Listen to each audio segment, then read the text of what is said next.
qué es lo que pasa con estos cromosomas que son diferentes entre machos y hembras. Vamos a empezar explicando el sistema XXXY, que es el que nos resulta más familiar a nosotros porque es el de nuestra especie y hemos escuchado seguramente hablar muchas veces de esos cromosomas. Algunos individuos van a tener 2 cromosomas X y otros individuos van a tener un X y un Y. Esos cromosomas, vamos otra vez a volver a la genética marciana, van a tener una parte que es homóloga y otra parte que no lo es, otra parte que es diferente. Entonces vamos a tener una situación en la cual tenemos una homología parcial. Hay una región del cromosoma que es homóloga y otra que no.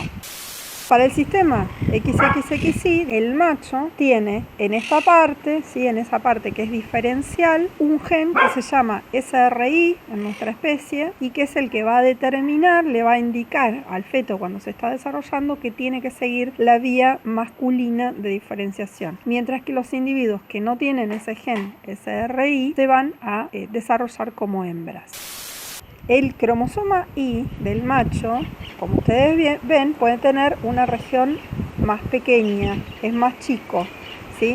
Hay un montón de genes que le faltan. El cromosoma X, que es bastante más grande que en este ejemplo que yo les estoy haciendo acá, en el caso nuestro, ¿sí? Tiene toda una región donde hay un montón de genes que van a estar solo en el X y no van a estar en el Y. Para este caso, color de ojos, que puede ser violetas o naranjas. Entonces, una hembra va a recibir 2 cromosomas X. Una hembra recibe 2 cromosomas X y puede ser homocigota para esta característica o heterocigota, es decir, recibir 2 alelos diferentes. Cualquiera de las dos situaciones es probable. Cuando una hembra va a formar gametas, a cada una de sus gametas, a cada uno de sus óvulos va a ir uno u otro de los 2 cromosomas, ¿sí? Entonces todos los óvulos que forme una hembra siempre van a recibir un cromosoma X, porque lo único que tienen las hembras son cromosomas X. Un macho, para esta característica, como la de color de ojos, no va a tener su complementario. Le falta una parte al cromosoma Y del macho que está indicando un montón de características y muchas de ellas pueden ser características vitales muy importantes. Si el macho hereda alelos recesivos para esta característica, le van a complicar bastante la supervivencia. Entonces, para todas estas características, el macho no es ni homocigota ni heterocigota. Decimos que es hemicigota, hemi, la mitad. Hemicigota, porque solo va a tener un alelo para cada uno de los genes que estén en esta región. Cuando un macho vaya a formar sus gametas, a sus gametas puede ir o bien un cromosoma Y o bien un cromosoma X, cualquiera de los dos. Entonces, los espermatozoides de este macho van a tener estadísticamente la mitad, un cromosoma Y, y la otra mitad, un cromosoma X. Entonces, cuando se produzca la fecundación, dependerá qué cromosoma aporta ese espermatozoide, si es un Y o un X, se determinará el sexo del nuevo individuo en función de ese cromosoma que porte el espermatozoide. El óvulo siempre va a tener un X. A esas características que están ubicadas en la parte diferencial de los 2 cromosomas, que para este ejemplo están en el cromosoma X y le faltan al cromosoma Y, las llamamos caracteres ligados al sexo. Habrán escuchado hablar en nuestra especie principalmente hay 3 características que se suelen utilizar mucho como ejemplo, que son el daltonismo, la distrofia de Duchenne y la hemofilia.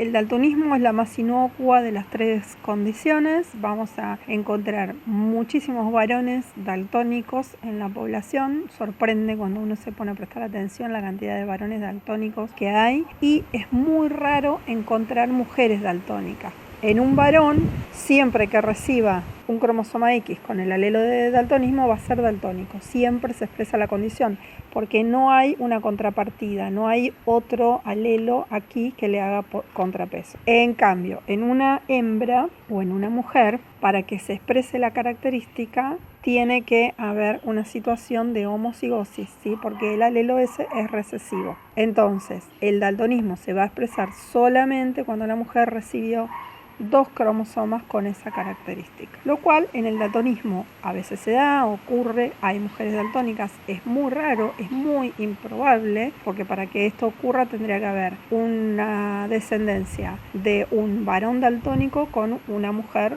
por lo menos heterocigota para la característica. Entonces es bastante improbable, pero ocurre. Con las otras dos características, como la hemofilia y sobre todo con la distrofia de Duchenne, que es una enfermedad muy brava, es improbable porque hay mujeres portadoras, pero es muy poco probable que los varones que tienen el X con el alelo que provoca la distrofia puedan llegar a reproducirse. La hemofilia es un poquitito más controlable. Se puede vivir un poco mejor con hemofilia, pero también es una condición bastante severa.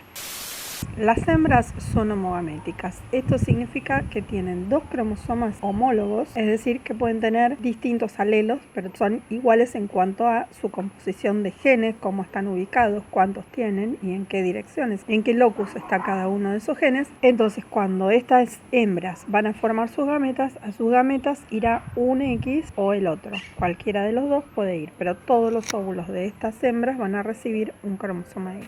Los machos son heterogaméticos. Eso significa que van a tener cromosomas parcialmente homólogos, un X y un Y que van a ser parcialmente homólogos. Van a ser homólogos en una región y en otra región van a ser diferentes. Entonces, eso implica que los machos en este sistema van a tener una región de cromosoma que va a estar ausente, que les va a faltar, donde hay un montón de información que en muchos casos es vital. Para todas esas características, los machos van a ser hemicigotas. Hemi tienen un solo alelo, la mitad de la información, ¿sí?, que no va a tener su contrapartida, y por lo tanto cualquier característica que haya en el único X que tienen se va a manifestar independientemente de que sea recesiva, dominante o cualquier otro tipo de interacción que pueda tener.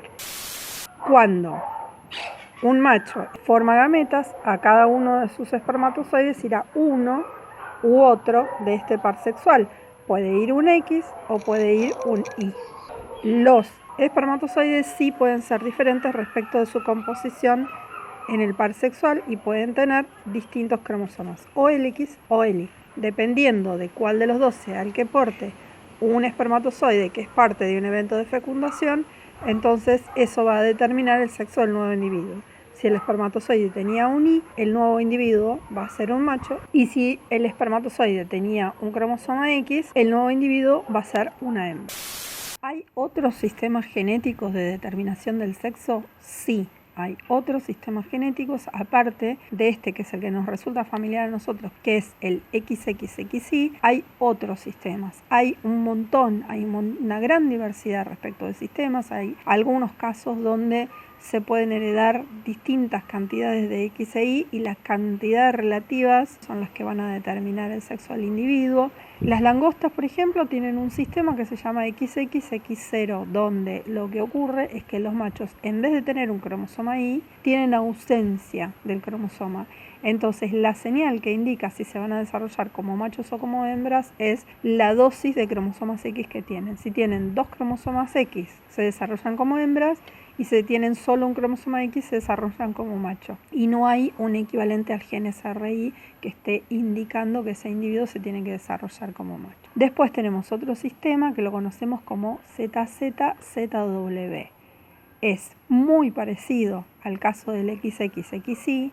La diferencia es que las que tienen dos cromosomas distintos son las hembras, es decir, son ZW, y los que tienen dos cromosomas iguales son los machos, es decir, son ZZ.